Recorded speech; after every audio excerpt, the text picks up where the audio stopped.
C'est cette semaine que commencent les travaux pour rénover et j'ose même dire transformer la rue Notre-Dame dans le secteur du sud-ouest. On parle ici du tronçon entre Atwater et Saint-Augustin. Ça, c'est juste avant le viaduc qui mène grosso modo au métro puis au IGA, pas très loin du Dollarama.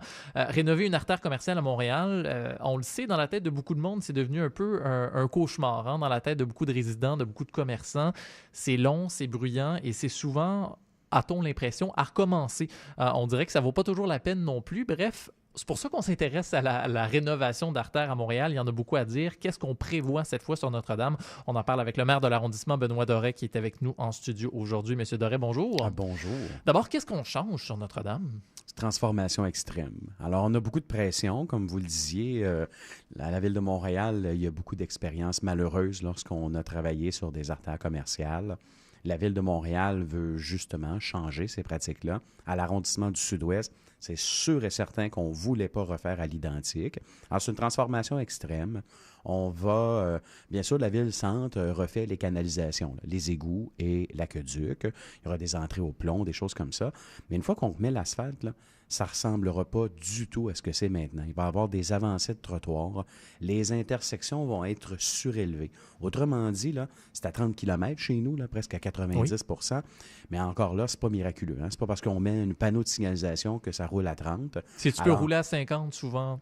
Oui, Tu roules à oui. 50. Quoi qu'en ce moment, sur la rue Notre-Dame, si vous faites 50, il va vous rester des morceaux dans la rue parce que c'est vraiment extrêmement détérioré. C'est pas pour rien qu'on la refait. Alors, on va faire des mesures physiques. Vous roulez sur la rue et puis quand vous arrivez à une intersection, c'est surélevé. Le pavé va être complètement différent, la signalisation aussi, bien sûr. Et vous traversez l'intersection et vous redescendez. Et vous allez faire ça comme ça tout le long du 500 mètres à peu près qu'on refait. Pour donner de la place et de l'importance aux piétons, finalement, qui sont très, très nombreux. Oui, parce que c'est, vous savez, dans la dernière année, on l'a fait avec une consultation publique, mais même des ateliers de co-création. On a demandé à nos citoyens, à nos commerçants, aux gens qui venaient dans le Sud-Ouest, qu'est-ce que vous voulez voir transformer sur la rue Notre-Dame? On a fait ça avec des ateliers, comme je le disais, beaucoup d'ateliers. Ça a été fait avec Percolab aussi, donc des gens très professionnels là-dessus. Et les gens nous ont demandé plus de place pour les piétons. Les gens, dans le fond, veulent revivre ou veulent vivre ce qu'on leur a conté qui existait dans les années 80, soit une artère beaucoup plus à échelle humaine, où on s'y plaisait, où on allait magasiner, où on allait déambuler. Et bien franchement, en ce moment, sur la rue Notre-Dame, faut vouloir, si on se dit, on va aller se promener avec les enfants, là, aller faire un tour sur la Dame. Ben franchement, c'est pas ça. C'est rendu plus difficile. Vous faites écho au patrimoine, si je peux me permettre, un peu de Saint-Henri, de la rue Notre-Dame sur ce pan-là. Saint-Henri est en transformation quand même. On a un pied dans le patrimoine, justement. On a un pied, beaucoup diront, dans l'embourgeoisement aussi, une certaine transformation de la population, beaucoup de nouveaux arrivants, d'ailleurs dans le monde et d'ailleurs à Montréal. Comment on fait pour concevoir une rue Notre-Dame qui va plaire à tout le monde? Bien, premièrement, avec une assise populaire importante. Hein. Les ateliers, je pense qu'on les a faits, mais on est allé valider aussi par la suite.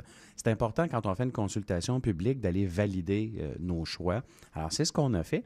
Puis pour certains aspects où c'était contradictoire, les demandes, on a convié les gens à une séance d'atelier où les gens venaient dessiner, ou venaient justement exprimer leurs besoins en disant « Moi, je suis prêt à sacrifier telle chose au profit de telle affaire. » Et ça s'est extrêmement bien passé. Alors, ça, c'est la première des choses. Et la deuxième, ce qu'on veut, c'est garder l'identité de cette artère-là. On ne veut pas en faire la nouvelle avenue trendy, celle où on ne se reconnaît pas, où c'est clinquant, où on est dans le stainless puis dans le bois, là. On veut retrouver ce qu'on avait avant. Alors, autrement dit, il va y avoir du nouveau mobilier, le domaine public est transformé, il y aura une place publique, tout ça.